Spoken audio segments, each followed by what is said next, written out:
știm cu toții că toți copiii au acces la internet și la informații, nu înseamnă că chiar o fac. Adică aici este Exact. capcana. Ei se uită, dar se uită pe alte lucruri, ce interesează, eu știu, pe TikTok, pe Instagram, pe alte lucruri și cu totul alte. Ori lucrurile, dacă nu sunt prezentate de o manieră atractivă și într-un cadru în care să se și discute informația respectivă, nu are impact. Realitatea arată că nu are impact.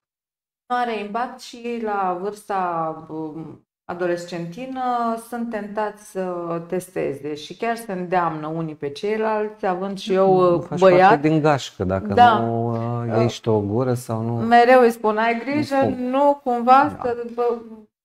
Bine, eu am încercat să explic de fiecare substanță în parte cum funcționează, dar sunt părinți care nu discută cu copiii. Da, Sunt o iau părinți ca pe care un nu au dat. aceste discuții cu copiilor.